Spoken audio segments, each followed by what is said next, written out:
최근 온라인 커뮤니티에서 남극 세종기지 지을 때의 일화라는 제목의 관련 게시글이 올라와 누리꾼들의 이목을 끌고 있습니다. 게시글이 올라오자 의지의 한국인에게 누리꾼들의 이목이 쏠리면서 한때 부철중공업의 홈페이지가 다운될 정도로 관심이 폭주를 했는데요. 어떠한 사연이길래 이렇게 많은 관심이 쏠렸을까요? 한국에서 남극으로 가는 가장 빠른 방법은 아르헨티나 최남단에 있는 우수아이아 공항으로 가는 것으로 최소 2번의 환승이 필요하고 32시간 이상의 비행시간을 견뎌야 합니다. 이곳 남극의 킹 조지 섬에는 대한민국의 태극기가 나부끼는 세종과학기지가 위치하고 있습니다. 우리나라는 1986년 11월 남극 조약에 가입한 후 남극 연구를 위해 1988년 2월 세종과학기지를 건설하고 17여 명을 파견해 기지 업무를 수행하고 있습니다. 이제 자리를 잡은 세종기지지만 증설 당시에는 큰 문제가 있었다고 하는데요. 한국과는 다르게 지반이 약한 남극에는 안정적인 건물 건설을 위해서는 건설 전에 파일을 깊게 받는 것이 가장 중요하다고 합니다. 그런데 영하 55도의 남극에서는 파일 아랫부분에 허리빨이 어는 문제가 발생한다는 것입니다. 세종기지는 이로 인해 건물이 자꾸 옆으로 기울어지는 현상과 씨름을 해야 했습니다. 이 문제는 우리보다 앞서 남극에 기지를 두고 있는 미국, 독일 등 선진 국가들도 피해갈 수 없는 숙제였습니다. 서리빨이 얼어붙지 않을 만큼 깊게 파일을 박자니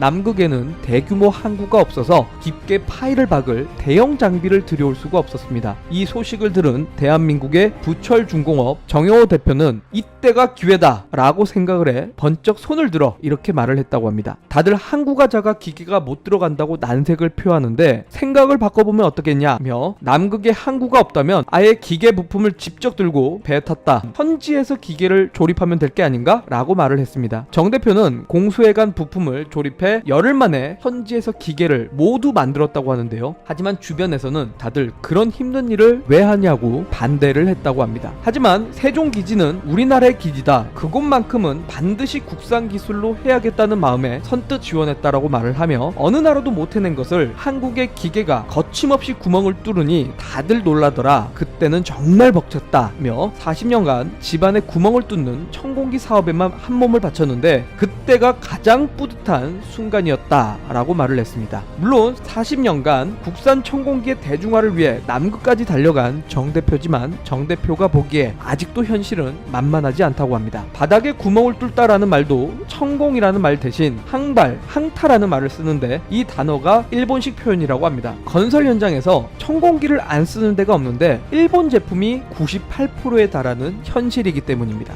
이에 고집스럽게 한국식 표현인 천공을 사용한다는 정 대표는 애초에 이 일을 시작한 것이 건설 현장에서 천공기를 안 쓰는 데가 없는데 죄다 일본 제품이면 어떻게 하겠나 라면서 최근 불매운동이다 뭐다 해서 반일 감정이 뜨거운데 이렇게라도 하나하나 국산에 가는 것이 우리 같은 사람들이 할 수 있는 독립운동이다 라고 말을 했습니다. 해마다 인명사고가 끊이지 않는 데다가 굳이 가격도 터무니없이 비싼 일본 제품을 사용해야만 하는 것일까 라는 의문에 인생을 걸었다고 합니다. 이렇게 남극에서도 한국의 자랑스러운 기술을 보이는 강소기업들에게 응원의 메시지를 보내고 싶습니다. 조만간 다른 영상을 통해 또다시 인사드리겠습니다. 궁금한 점에 대한 댓글은 언제든 환영하니까요. 아래에 달아주시길 바라고 좋아요와 구독 버튼을 꼭 눌러주시길 바라겠습니다.